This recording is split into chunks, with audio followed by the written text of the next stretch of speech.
Carlos, ¿cómo están? Muy buenos días. En IDL se han caracterizado ustedes por un buen trabajo profesional en el tema del derecho, pero de algunas investigaciones que creo es muy importante resaltar y recordarles en la memoria a nuestros oyentes. Y es básicamente que IDL siempre ha hecho muy buena investigación y trabajos en el interior de la Policía Nacional y del Poder Judicial y Ministerio Público. Es decir, se sabe quién es quién en el Poder Judicial, se sabe quién es quién en el Ministerio Público y también en la policía. El caso más palpable es lo de los cuellos blancos que recibió Gustavo Gorriti y su equipo, y que quizás fueron ellos los que más rápido pudieron desenredar los nombres, las personas y quiénes eran los que componían el Poder Judicial en los audios de Inostroza, ¿no? Hoy, básicamente, estamos viendo Policía Nacional. ¿Y saben quién es quién en la PNP también?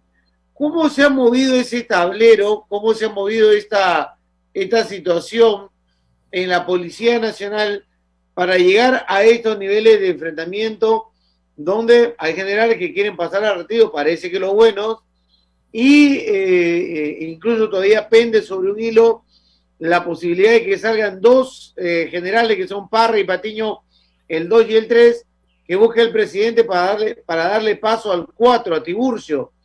¿Cómo ha visto esa crisis y cómo se ha venido desenvolviendo y cuán mal parado deja el presidente de la República? Muy buenos días. Buenos días, Fernando. Buenos días, amigos de Radio 1 de Tacna. Mira, en realidad la policía es una institución muy compleja y eso hace de que la gestión del gobierno, gobierno de interior, como se suele denominar, sea uno de los asuntos más delicados y más críticos normalmente en todo gobierno, ¿no? Y adicionalmente a ello, los fines de año en realidad son momentos de tensión al interior de la policía por el tema de las renovaciones, de los cambios de colocación que suelen haber y en realidad van a seguir habiendo de manera permanente porque esa es la dinámica de una institución como la policía. El asunto es cómo se controla eso, Fernando, ¿no es cierto? Cómo esa crisis más o menos permanente que tiene la policía se controla desde una gestión política y desde una conducción política que oriente la acción de la policía, siendo una institución fundamental en cualquier régimen democrático. Como se suele decir, hay muchos países del mundo que no tienen fuerzas armadas, pero ninguno que haya dejado de tener policía, ¿no? Por lo tanto, el rol fundamental que la policía tiene en el conjunto de la sociedad para los temas de orden interno, de orden pública, de seguridad ciudadana, en realidad es simplemente insustituible, ¿no? Y muchas veces lo que se quiere hacer es generar un nivel de control sobre la institución policial porque se entiende de que se va a controlar buena parte de la actividad de las personas, ¿no? Creo yo que aquí el componente que termina de infectar toda esta situación, para llamarlo de alguna manera, es esta suerte de vínculo que intenta el general Gallardo con el poder y especialmente con el presidente de la República, ¿no? Desatendiendo la posición que él tiene respecto del presidente de la República, es decir, una posición que solamente puede estar intermediada por el ministro del Interior. No puedes tú terminar haciendo lo que Gallardo ha hecho, es decir, tender un puente directo hacia el presidente de la República, como se dice, saltándose al ministro del Interior. Y es inadmisible e inaceptable que el presidente de la República termine de permitir ese tipo de relación, ¿no? Creo que ahí viene el principal problema, en realidad. Y me parece que es un problema que Avelino Guillén lo advierte ya desde comenzado el mes de diciembre del año pasado, ¿no? Y comienza a advertir esta circunstancia al presidente de la República. Él da cuenta de que esa situación no es normal, ¿no es cierto?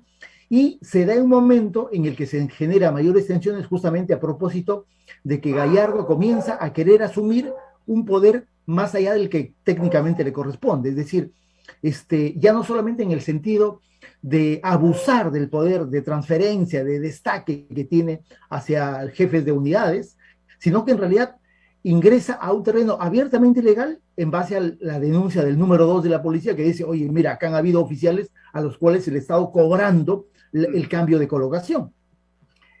Ese asunto me parece que es la gota que termina de rebalsar ese vaso tan movido de la relación entre Guillén y Gallardo, y esa es la razón por la cual Avelino Guillén, ¿no es cierto?, para los que no saben, hace más de 2 semanas le había propuesto al presidente de la República y le había presentado la resolución de destitución, de baja del señor Gallardo, y la respuesta del presidente había sido, déjame evaluarlo.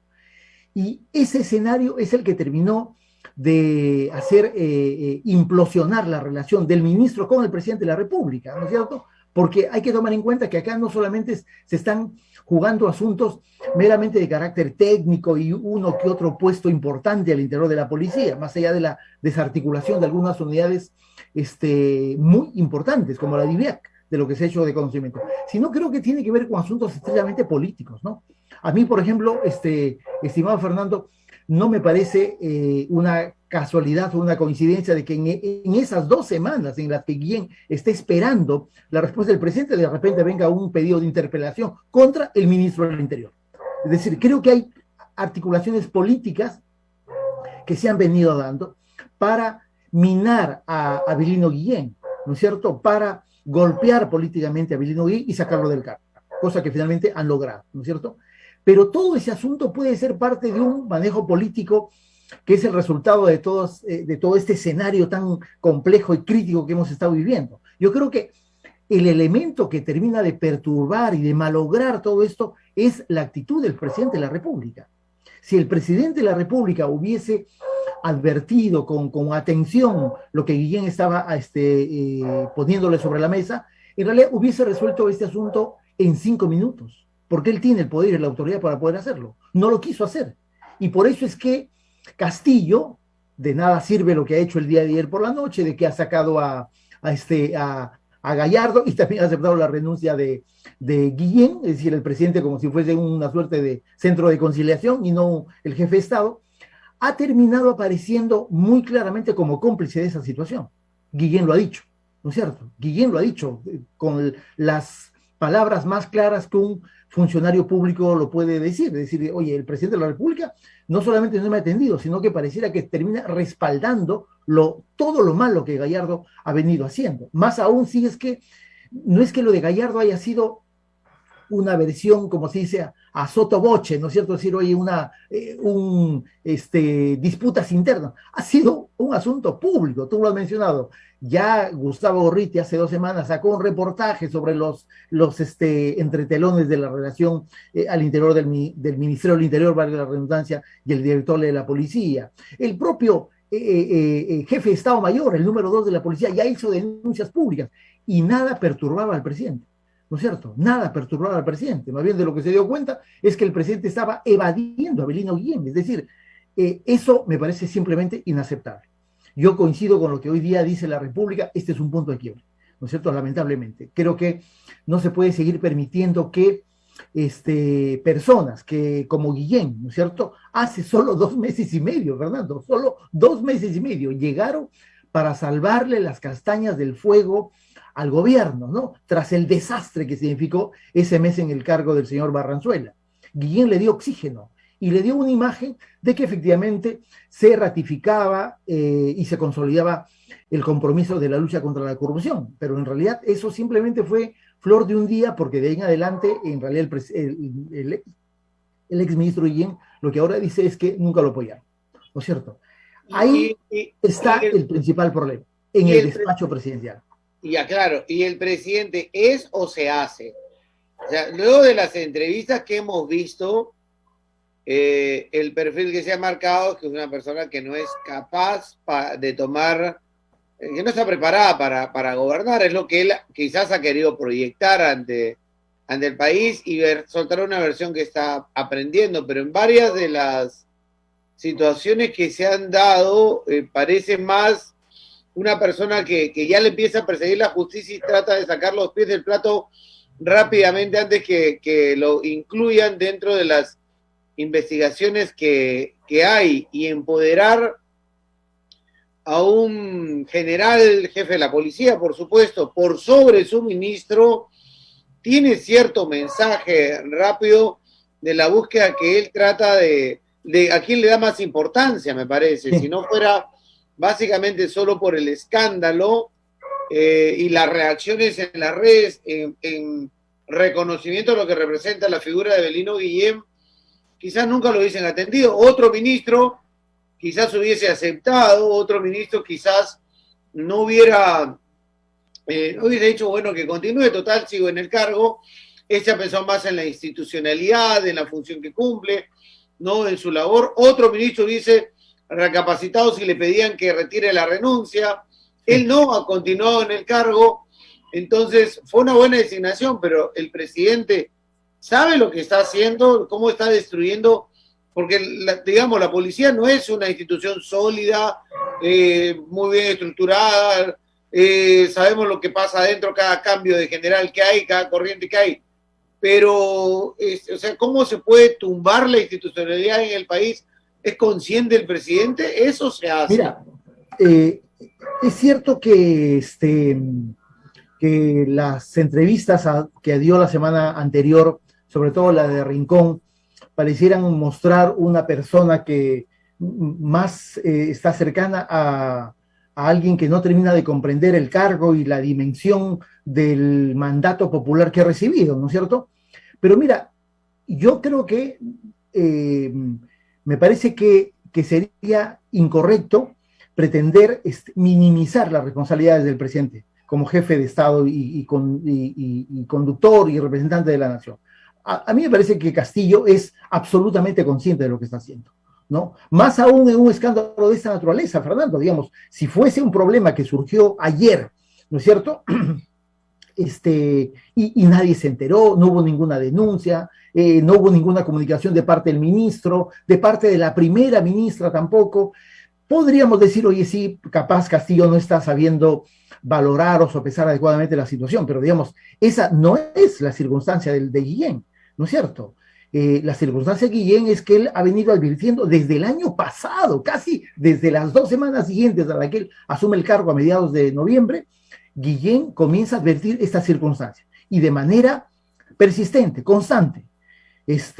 Primer dato que yo pongo ahí, digamos, Guillén no es cualquier ciudadano, ¿no es cierto? Es un tipo que en sí mismo representa la lucha contra la corrupción y por lo tanto tienes que tomar con un poquito más de atención lo que te está diciendo esa persona que justamente por ese prestigio lo has colocado en una institución como el Ministerio del Interior. Eso en primer lugar. En segundo lugar, Fernando, las denuncias públicas de los propios policías.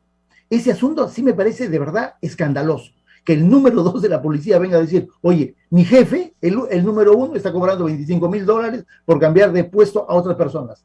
Ese es el segundo elemento. Y el tercer elemento, Fernando, es el que tú has mencionado. Digamos, hay un contexto, ¿no es cierto? Hay un contexto que si esta fuese el primer hecho en el cual termina el presidente enlodado y circunstancias que terminan generando una suerte de sospecha o casi complicidad con actos de corrupción, podríamos pasar por agua tibia, pero en realidad, lamentablemente, esa ahora no es la situación del presidente Castillo, ¿no? Ayer nomás hemos visto esta tremenda denuncia de Cuarto Poder en el cual su secretario general hace una fiesta que resultaba simplemente imposible que él pueda pagar, ¿no es cierto? Imposible que él pueda pagar. Y a eso hay que sumarle de que pareciera que la persona que financió esa fiesta es la misma persona que le hizo la fiesta a la hija del presidente. Digamos, ¿es posible que el presidente de la República no se dé cuenta de todo eso? Es bien, bien complicado, ¿no? Cuando surgieron los problemas con la justicia de parte de Alan García y de parte del señor Lucho Nava, nadie dudaba de que Nava estaba actuando por mandato del presidente García, ¿no? Y nadie se equivocó, además, porque luego las investigaciones del Ministerio Público dieron cuenta de manera categórica que esa era la circunstancia que se vivía. En este caso, te soy sincero, Fernando, que yo comienzo a sospechar que ese es el escenario que realmente en el que hemos estado jugando, ¿no? Y es un escenario en el que, por diversas circunstancias, se ha advertido rápidamente, se ha pasado a controlar rápidamente y se ha pasado a judicializar también rápidamente. Y en el medio está el presidente Castillo, lamentablemente.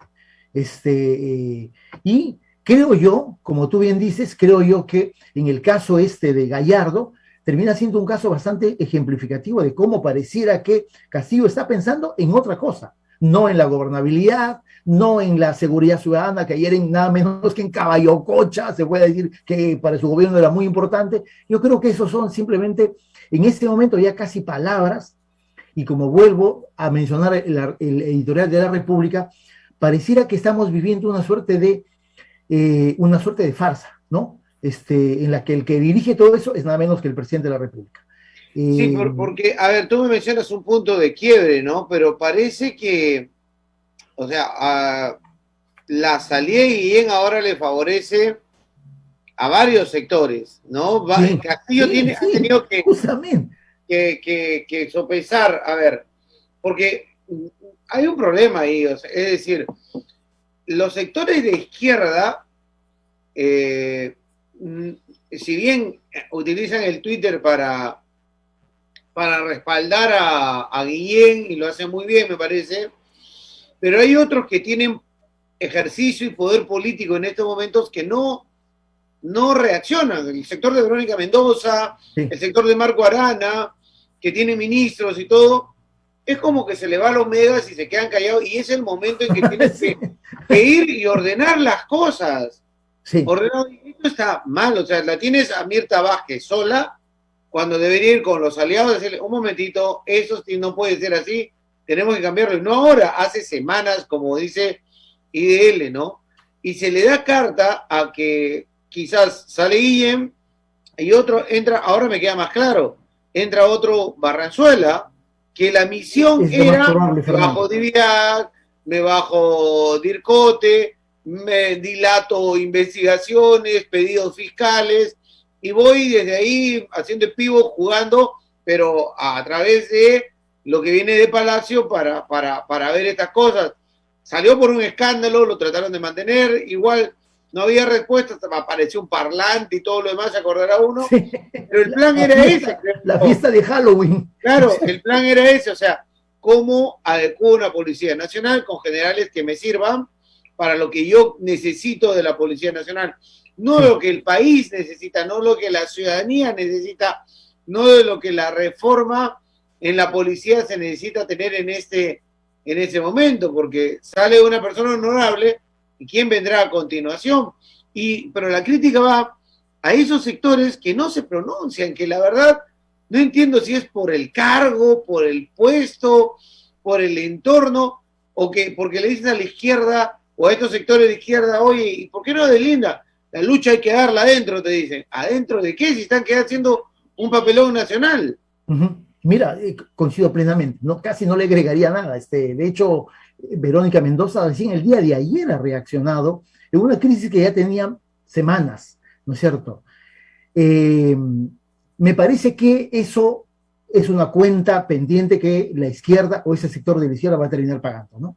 Y lamentablemente comienzo a imaginarme que la historia de Castillo va a terminar bastante mal en realidad, ¿no? Y eso va a ser de verdad súper lamentable para el país, porque digamos, si Castillo fuese cualquier ciudadano, capaz no habría mayor problema. Castillo es el presidente de la República, ¿no? Está en su sexto mes de mandato presidencial, y los sectores que de manera decidida lo hemos apoyado, ¿no es cierto?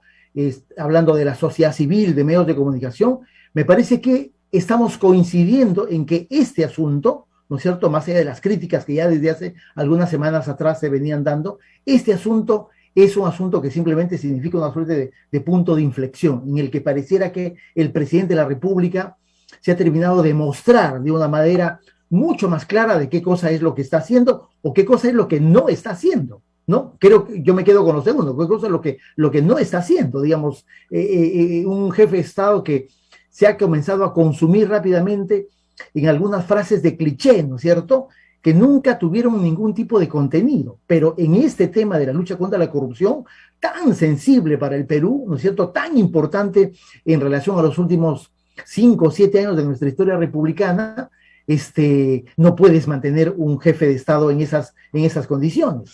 Y además dándote el lujo de manipular y de vapulear públicamente a un personaje como Guillén, que creo que se ha ganado una suerte de sitio en la historia de la lucha contra la corrupción en este país, ¿no? Por lo tanto, es un gravísimo error del presidente de la República.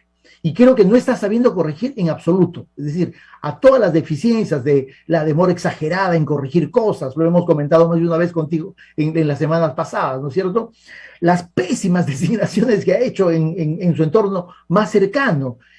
creo que son asuntos que terminan por consumir una imagen, ¿no? Y terminan por restarle el poder que debe tener en términos reales e inclusive aparentes un jefe de Estado. Y eso me parece que es absolutamente peligroso, y tengo la impresión de que Castillo es el personaje que se ha ganado a pulso esa circunstancia. Pero yo creo que no me coloco entre los que dicen, oye, Castillo es un incapaz mental, ¿no es cierto? No me coloco en esas circunstancias. Yo asumo la posición y la persona de Castillo como el jefe de Estado. Y creo que Castillo es consciente de lo que está haciendo, porque él viene del mundo de la política. Es cierto, nadie lo preparó como presidente, como a varios que han llegado a la presidencia de la República. Pero Castillo venía de ser un líder sindical, ¿no es cierto?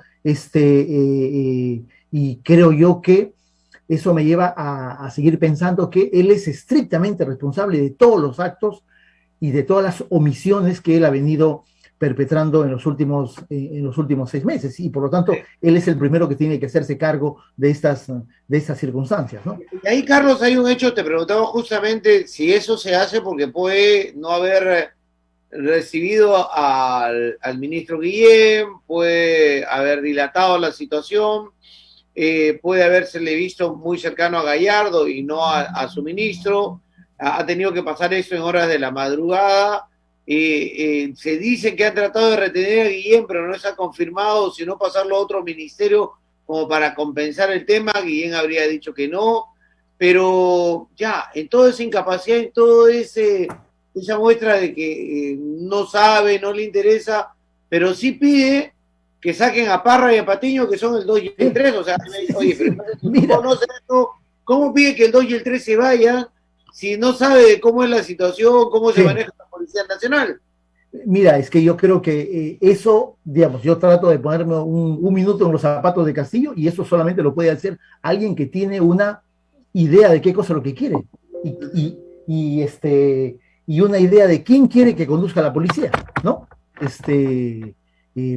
Por eso yo ratifico de que tenemos al presidente de la República, no es un ciudadano que ha cruzado y ingresó a Palacio de manera circunstancial, es el presidente de la República, y creo que él está dando, en el caso de la relación del ministro del Interior con el jefe de la policía, ha estado dando muestras de verdad demasiado elocuentes de que él quería mantener una persona con una determinada agenda al interior de la Policía Nacional, ¿no es cierto?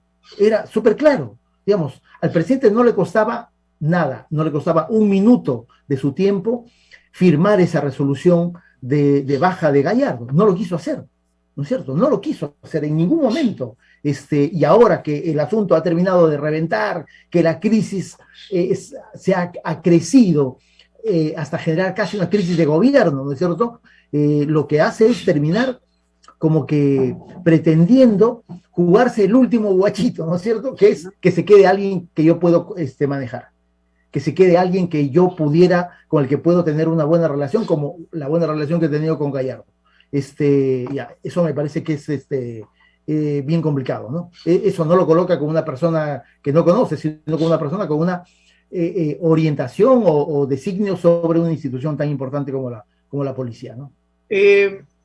Mirta Vázquez, ¿se debe quedar? ¿Se debe ir? ¿Cuál es tu opinión? Se ha estado especulando mucho sobre ese tema.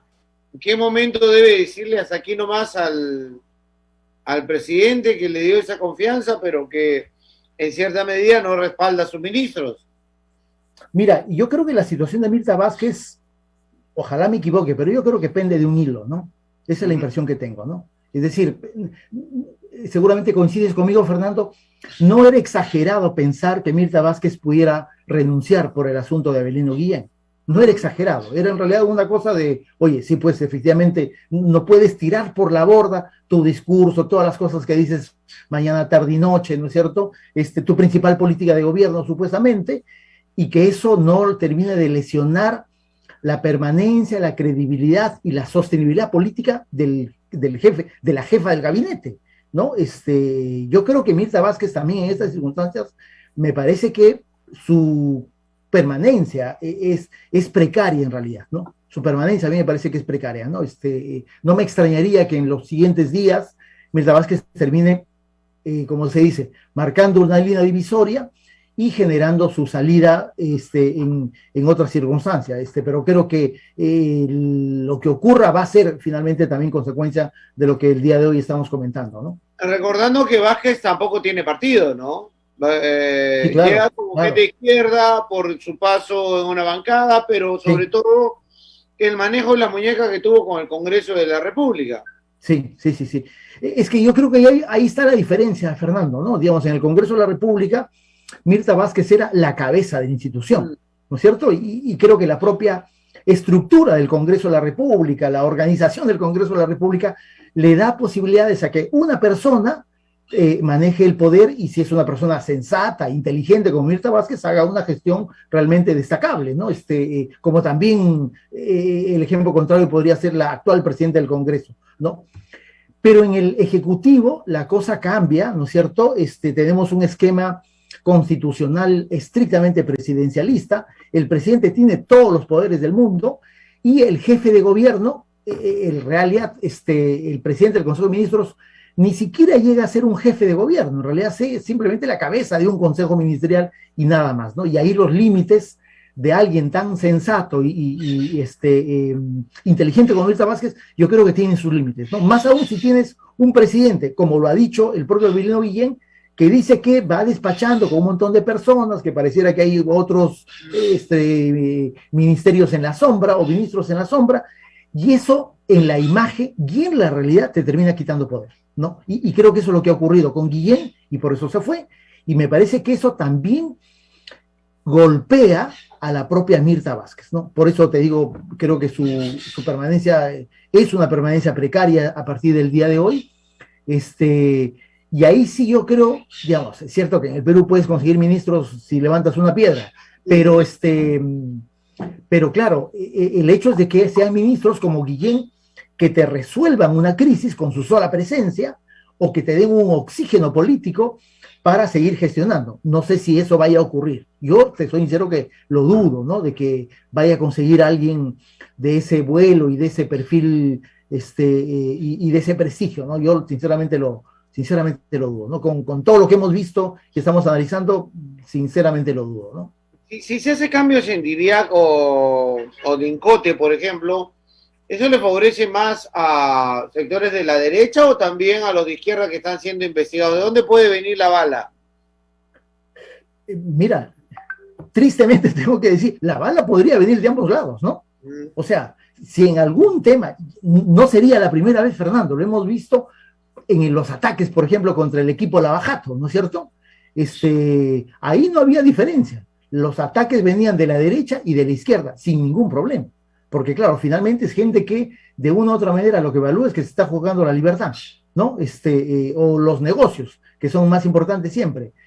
Por lo tanto, en esta circunstancia, a mí no me extrañaría de que sea una suerte de acción, si no concertada, por lo menos en la que hay una extrema coincidencia, ¿no? Golpear a la DIVIAC es una forma de desarticular la lucha contra la corrupción y contra el crimen organizado en el Perú. Por lo que tú dices también que desde el Congreso se está operando una censura, Guillén. También se está operando, ¿no? Digamos, qué casualidad, ¿no es cierto? Qué casualidad que, claro, tenía como pretexto este tema, que a mí me parece realmente una cosa bastante simplona, este tema de los prefectos o subprefectos, ¿no? Que en realidad quien vive en una localidad sabe la poca o nula importancia que pueden tener en términos estrictos, ¿no? Pero eso se había utilizado, pero claro, a mí lo que me llamó la atención y dije, oye, qué casualidad, ¿no es cierto?, que en medio de esta crisis con el director de la policía salga una interpelación al ministro del Interior. Pero eso te da también un perfil interno del grupo del presidente de la República con los maestros, es decir, se está preocupando por quién es el prefecto y el subprefecto, que hoy por hoy, bueno, el primer gobierno de Alan García podrían tener alguna presencia, luego vio gobiernos regionales, ya hay gobernadores, el prefecto o el subprefecto, yo no sé si hoy tiene un fax como antes o ya tiene un escáner para mandar el pedido a la Dirección de Gobierno Interior y es su única chamba, no tienen nada más que Ninguna. hacer. Son autoridades sin ningún tipo de poder, Fernando, ¿no es cierto? Yo creo que político. Eso lo hacen por el ánimo de golpear a Castillo y supongo que por el hecho de que jamás han pisado una prefectura o subprefectura, para que se den cuenta que son autoridades que no tienen poder sobre nadie. No, pero te hablo también del nivel de la gente que rodea en provincias al presidente también, o sea, porque sí. ni ganaron, ya se estaban colocando el terno, la corbata. Sí, exactamente. Un file con el expediente así delgadito para yo voy a ser prefecto o subprefecto. ¿Y eso en qué le cambia la vida al país? ¿Cómo transforma el país?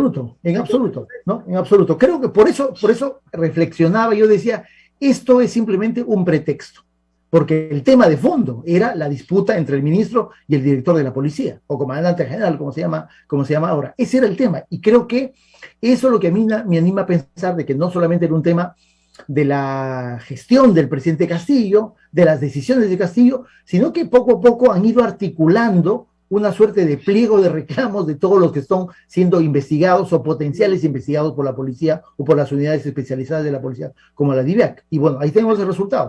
Una DIVIAC desarticulada. Me queda claro que ahí, o sea, el tema no es desarticular ni cambiar a nadie en la DIVIAC, como lo ha dicho en la entrevista, bien, es potenciarlo, o sea, darle más recursos. Si tiene exactamente. Esto, dale todo lo que cuesta lo que en un quinquenio esto va a ser una unidad operativa de gran poder para luchar contra la corrupción. Que era lo que Guillén venía diciendo desde el mes de diciembre, ¿no es cierto? Oye, decía, además, con la experiencia de Guillén en la fiscalía, decía, oye, este es el equipo fundamental de la lucha contra la corrupción y el crimen organizado. Y de ahí surgió toda esta polémica. Por lo tanto, lo correcto en un gobierno en cuyo presidente viene diciendo todo lo que dice Castillo en todas las plazas que se presenta, sería la potenciación de la DIVIAC, la potenciación de la DIRCOTE, de la DIRANDRO, ¿no es cierto? Y de otras unidades especializadas. Ya, no su desarticulación. Ya, por lo tanto, ahí entre lo que dice el presidente y lo que realmente ocurre, hay un abismo que el propio presidente está generando de manera absolutamente consciente.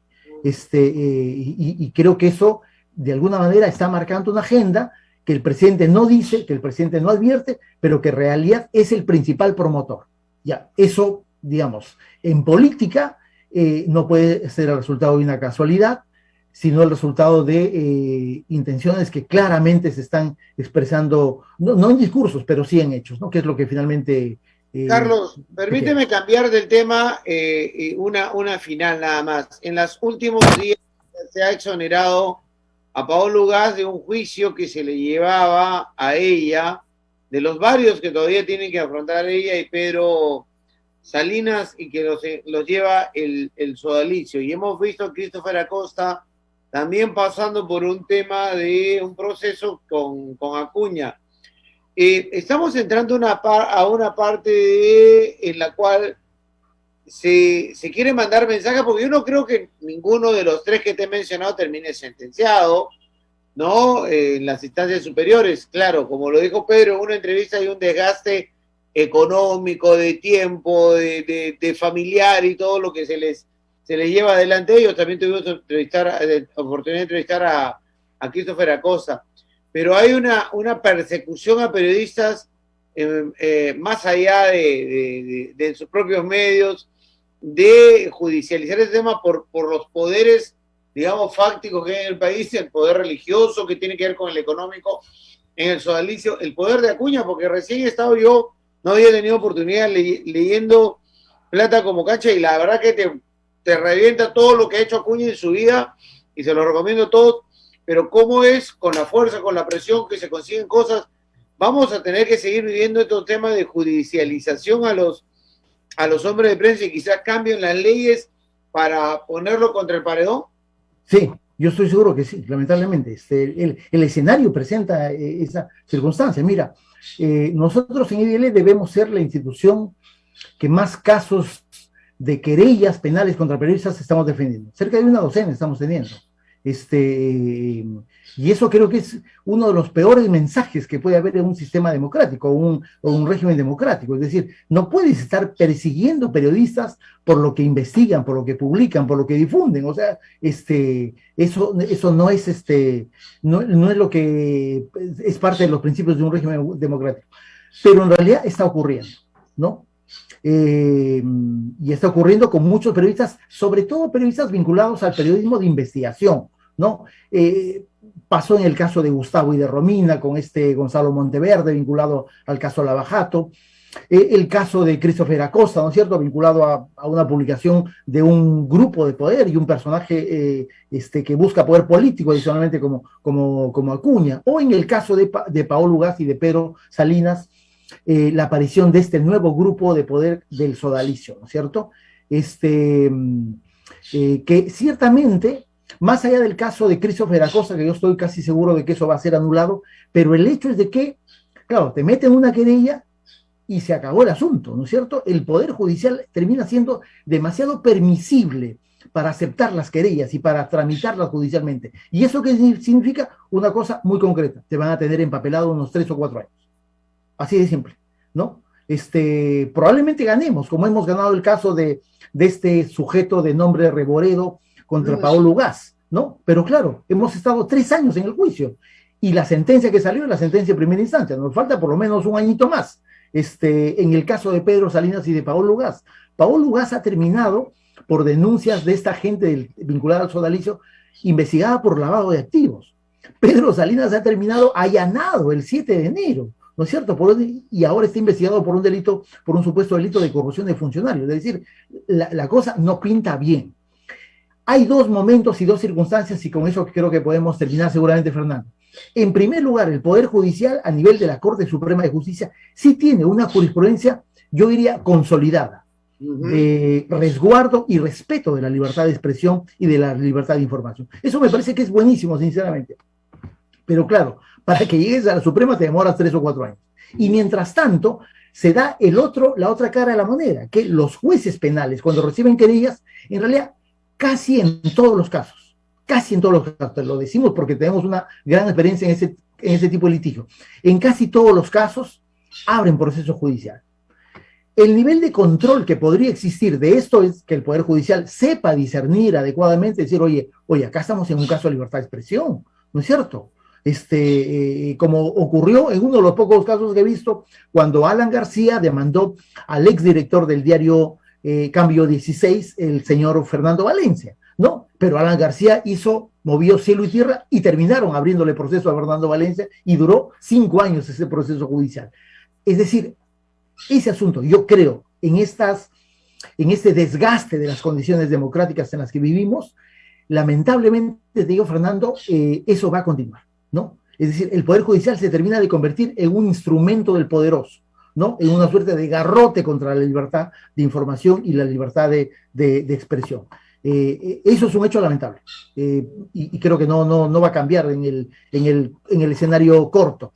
Es más, la semana pasada creo que presentaron un proyecto por gente vinculada, me parece, a Podemos, de agravamiento de las penas por la difamación agravada. Digamos. A eso me refería, porque es decir, no lo han logrado mediante esta forma, entonces, y ha habido una reacción de la ciudadanía, entonces, agravemos la situación, la amenaza que sea mayor. Sí. O sea, los periodistas o los hombres de prensa, y con el respaldo de la gente que busca el periodismo independiente, mira, lo único que quiere... pero entonces subámosle la valla a esto para darle más duro. Sí, mira, el único objetivo es súper concreto, meter a la cárcel a los periodistas. Ese es el tema. Y que ya no solamente haya la amenaza de que vas a estar empapelado y judicializado, ¿no es cierto?, 3 o 4 años, sino que te puedes ir de verdad a la cárcel, ¿no es cierto? Te puedes ir, ya, eso me parece que es simplemente inadmisible. Ojalá que no prospere, pero en el Congreso también yo creo que hay varios que quisieran ver seguramente a los periodistas en cualquier cosa, menos haciendo... O por lo menos una cabeza de turco necesitaba. Sí, exactamente. Ojalá que no sea Acosta, ¿no? Ojalá que no sea Acosta, pero digamos, alguien me preguntó, ¿qué es lo peor de la sentencia del caso Acosta? Que exista, ¿no? No el contenido, sino que exista la sentencia. O sea, ¿cómo es posible que haya salido condenando a un periodista? Pero ha ocurrido. Los fundamentos o sea, yo no puedo citar y decir Carlos Rivera dijo esto en tal día en Impacto de Radio 1 a tal hora, sí, sobre tal persona. No, me echan la culpa al periodista. Y tú eres el responsable. Lo que dijo y Carlos a ti te condenan, ¿no? Eso, mira. El documento tanto dice acá, y pongo el documento porque lo he visto en el libro, el documento dice esto, que, o sea... porque en varios países del mundo son muy recurrentes. El Perú no era una costumbre, creo que ha empezado, no costumbre, no no era algo común ver biografías no autorizadas de ciertos personajes. Uno que ha visitado varios lugares del mundo, y a eso me impresionó sobre todo en Argentina, que tiene una gran cantidad de librerías y todo, ves la historia de los casos, de los políticos, de todo, contada en los escaparates, y uno puede comprar el libro y tener una versión autorizada o no autorizada del personaje. Si eres un personaje público, como dice el Tribunal Constitucional, eso está permitido. Mientras no ingresen al ámbito de tu familia, de tu intimidad, que lesionen tu honor, está permitido, porque justamente tu exposición pública como funcionario o como personaje de relevancia pública, el caso de Acuña, justamente permite una intervención sobre tu vida de los medios de comunicación. Perfecto, Carlos, te dejo un abrazo, muchas gracias. A ti, Fernando, como siempre, un tremendo gusto. Gracias.